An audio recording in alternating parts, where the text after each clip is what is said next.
Being and having, two important concepts in English grammar.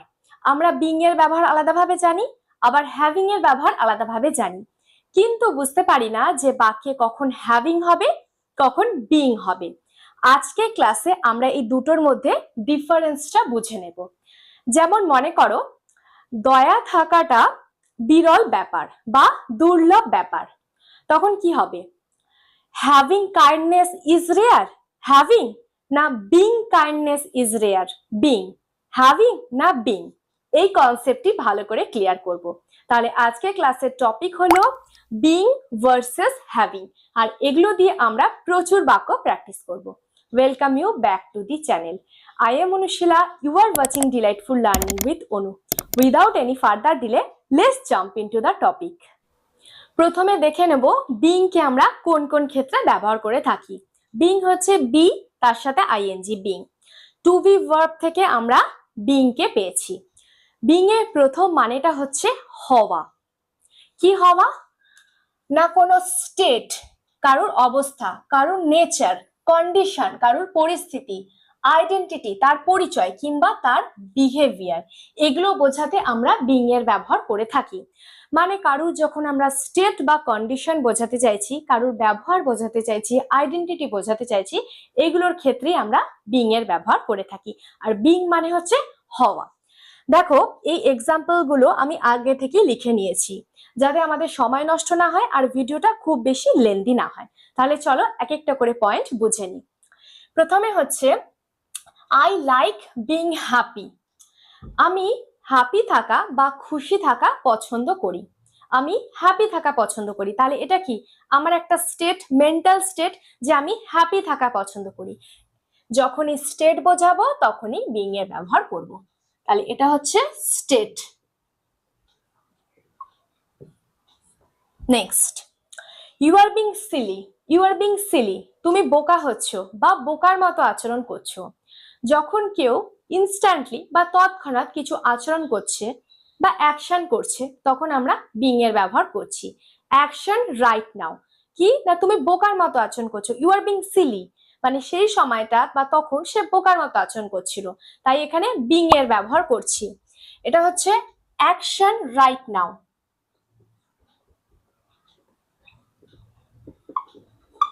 Action right নাও, ঠিক এখন যে অ্যাকশনটা চলছে সেটা বোঝাতে। The children are being noisy, the children are being noisy, বাচ্চারা কিচিরমিচির করছে, মানে সেই সময়টা করছে, তাই আমরা বিং এর ব্যবহার করছি। Next, why are you being rude, why are you being rude, তুমি কেন রুড হচ্ছ বা তুমি কেন খারাপ আচরণ করছো। যখনই আমরা বিহেভিয়ার বোঝাবো কোনো ব্যক্তির, এই যে বিহেভিয়ার, তখন আমরা বিং এর ব্যবহার করব, যে সে রুড আচরণ করছে, তাই আমি জিজ্ঞেস করছি why are you being rude, behavior,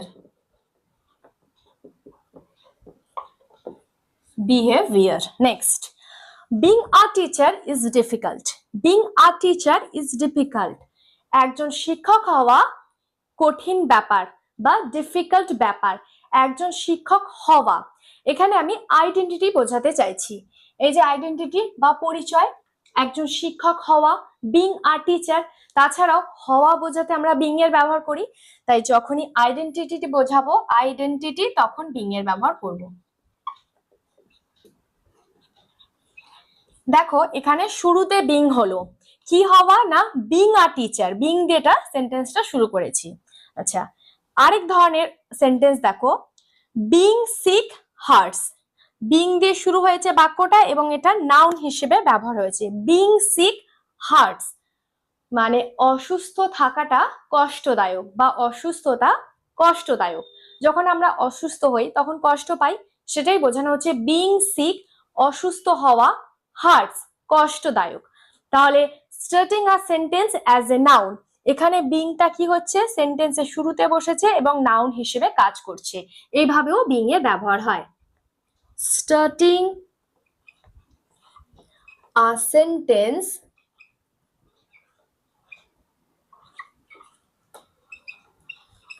as a noun,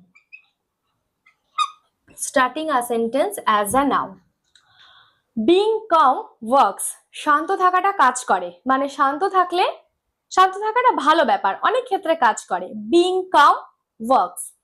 being rich helps, ধনী হওয়াটা সাহায্যের ব্যাপার, মানে যদি কেউ ধনী হয়, ব্যাপারটার মানেটা হচ্ছে যদি কেউ ধনী হয় তাহলে সেটা অনেক ক্ষেত্রে সেটা সাহায্য হয়। বিং রিচ হেল্পস মানে হওয়া, এই সেন্স বোঝাতেই আমরা বিং এর ব্যবহার করে থাকি।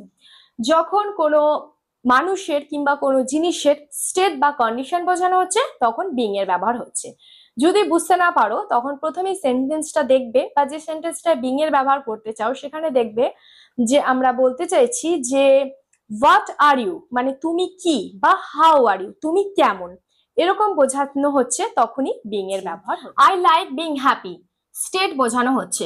ইউ আর বিং সিলি, সেই সময় যে সে আচরণটা করছে সেটা বোঝানো হচ্ছে। Action right now. Why are you being rude, তুমি কেন রুড হচ্ছ, তার বিহেভিয়ারের কথা বোঝানো হচ্ছে। Being a teacher is difficult, শিক্ষক হওয়া কঠিন। বিং আ টিচার একটা আইডেন্টিটি বোঝানো হচ্ছে বা হওয়া বোঝানো হচ্ছে। বিং সিক হার্টস, অসুস্থতা কষ্টদায়ক। বিং সিক অসুস্থতা, বিং দিয়ে সেন্টেন্সটা শুরু হচ্ছে, এটা নাউন হিসেবে ব্যবহার হচ্ছে। এবার হচ্ছে হ্যাভিং। কোন কোন ক্ষেত্রে আমরা হ্যাভিং এর ব্যবহার করে থাকি? হ্যাভিং হচ্ছে হোয়াট ইউ হ্যাভ, মানে তোমার কাছে কি আছে, এটা বোঝাতেই মেনলি আমরা হ্যাভিং এর ব্যবহার করে থাকি। হ্যাভিং পজেশন, মানে তোমার কাছে কি রয়েছে। ওনারশিপ, কোন জিনিসের তুমি মালিক। এক্সপিরিয়েন্স অভিজ্ঞতা। রিসিভিং সামথিং, কোনো কিছুকে রিসিভ করা বা গ্রহণ করা। তাহলে আমার কাছে কি পজেশন রয়েছে সেটা বোঝাতে, আমার কি এক্সপিরিয়েন্স হয়েছে সেটা বোঝাতে, আমি কোন জিনিসের মালিক মানে ওনারশিপ বোঝাতে, আর রিসিভিং সামথিং মানে কোনো কিছু রিসিভ করা বোঝাতে আমরা হ্যাভিং এর ব্যবহার করে থাকি। 6টা পয়েন্ট রয়েছে, let me explain clearly. They are having enough money, they are having enough money, তাদের কাছে যথেষ্ট মানি রয়েছে, টাকা রয়েছে। তাহলে এটা তাদের পজেশন, মানে কিছু রয়েছে, মানি রয়েছে, তাই এখানে আমরা হ্যাভিং এর ব্যবহার করছি। এটা হচ্ছে possession.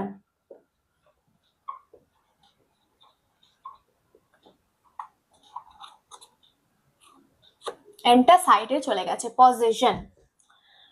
He is having trouble sleeping, he is having trouble sleeping মানে তার ঘুমানোর সময় সমস্যা হচ্ছে বা ঘুমানোতে সমস্যা আছে, স্লিপিং এ ট্রাভেল হচ্ছে। তাহলে এটা কি, তার একটা এক্সপিরিয়েন্স, তার একটা অভিজ্ঞতা যে তার ঘুমানোতে সমস্যা হচ্ছে, ট্রাভেল স্লিপিং।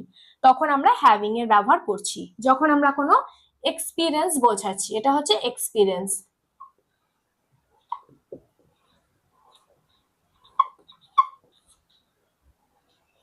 এক্সপিরিয়েন্স। আম হ্যাভিং ফান, আমি মজা করছি। আম হ্যাভিং ফান, যখন কোনো কিছু এনজয়মেন্টকে বোঝানো হয় বা এনজয়িং, তখন আমরা হ্যাভিং এর ব্যবহার করে থাকি।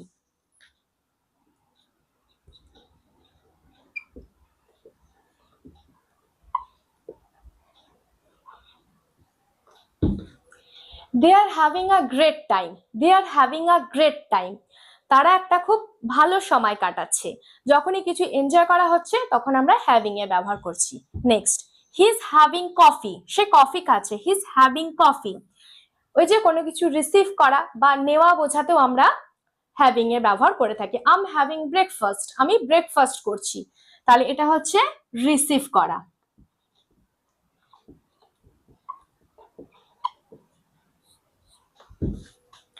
She is having a baby, she is having a baby, তার একটা বেবি রয়েছে। এটা হচ্ছে হোল্ডিং অর ওনিং, মানে কোনো কিছু ধরে রাখা বা তার কাছে থাকা, কোনো কিছু হোল্ডিং করা বা ওনিং করা বোঝাতে আমরা হ্যাভিং এর ব্যবহার করছি। তার কি রয়েছে, বেবি রয়েছে। Owning or holding.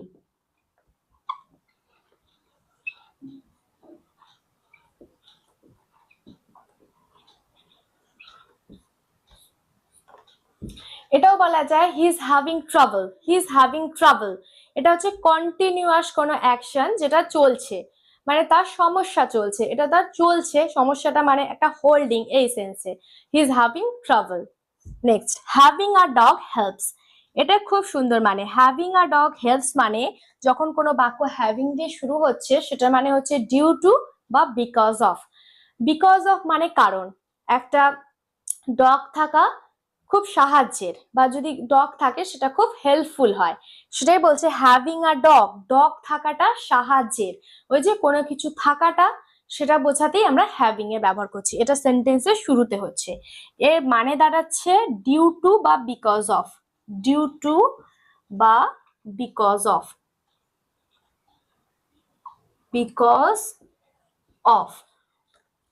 Having a cold sucks, having a cold sucks মানে হলো ঠান্ডা লাগলে খুব কষ্ট হয়, মানে ঠান্ডা লাগার কারণে খুব কষ্ট হয়। হ্যাভিং আ কোল্ড মানে কোল্ডটা রয়েছে আমার, তাই জন্য আমার কষ্ট হচ্ছে, শাকস। তাহলে আমরা কি কি পয়েন্ট পেলাম? They are having enough money, they are having enough money, এটা হচ্ছে পজিশন, অনেক টাকা রয়েছে। He is having trouble sleeping, তার ঘুমানোতে সমস্যা হচ্ছে, এটা এক্সপিরিয়েন্স, অভিজ্ঞতা। I am having fun, enjoying, enjoy করা। হি ইজ হ্যাভিং কফি, কোনো কিছু রিসিভ করছে বা নিচ্ছে। She is having a baby, owning বা হোল্ডিং, কোনো কিছু রয়েছে। হ্যাভিং আ ডগ হেল্পস, এখানে হ্যাভিং এর মানে হচ্ছে ডিউ টু বা because of. Being are having এর যদি আলাদা আলাদা করে ব্যবহার শিখে যাই, এবার খুব স্পষ্ট যে এদের মধ্যে পার্থক্যটা কোথায়।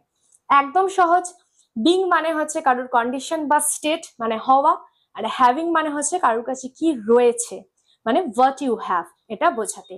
একটা কুইক কম্পারিজন চলো দুটোর মধ্যে দেখে নিই। এবার এমন একটা সেন্টেন্স দেখবো যাতে খুব সহজে দুটোর মধ্যে আমরা পার্থক্যটা বুঝে নিতে পারি। দেখো, বিং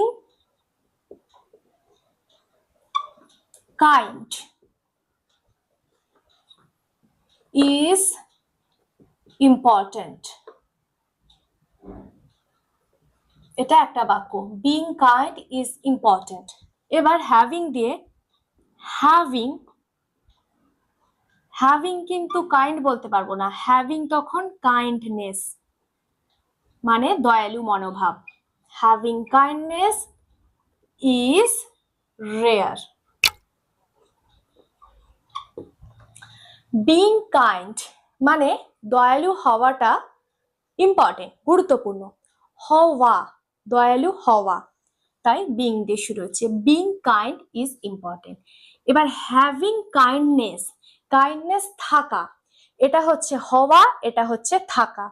কাইন্ড হওয়া, being kind, having kindness, kindness থাকা। তাহলে বিং কাইন্ড হচ্ছে দয়ালু হওয়াটা গুরুত্বপূর্ণ, আর দয়া থাকাটা খুবই দুর্লভ হয়ে গেছে। হ্যাভিং এটা হচ্ছে হওয়া, আর এটা হচ্ছে কারোর মধ্যে কিছু থাকা।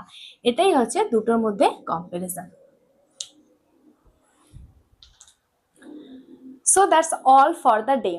It brings me at the end of the class. আশা করি এই কনসেপ্টটা খুব ভালো করে ক্লিয়ার হয়ে গেছে। যদি এই ক্লাসটা তোমাদের ভালো লেগে থাকে, আমার জন্য অবশ্যই একটা লাইক করে দাও, আর আজই চ্যানেলটাকে সাবস্ক্রাইব করে ডিলাইটফুল লার্নিং উইথ অনুর সাথে কানেক্ট হয়ে যাও। পাশে থাকা বেল আইকনটাকে অবশ্যই প্রেস করে দিও, যাতে আমি এই ধরনের ভিডিও দেওয়ার সাথে সাথে ইনস্ট্যান্ট নোটিফিকেশন তোমাদের কাছে পৌঁছে যায়। নিজের কমেন্ট বক্সে কমেন্ট করে তোমাদের মূল্যবান মতামত অবশ্যই জানিও।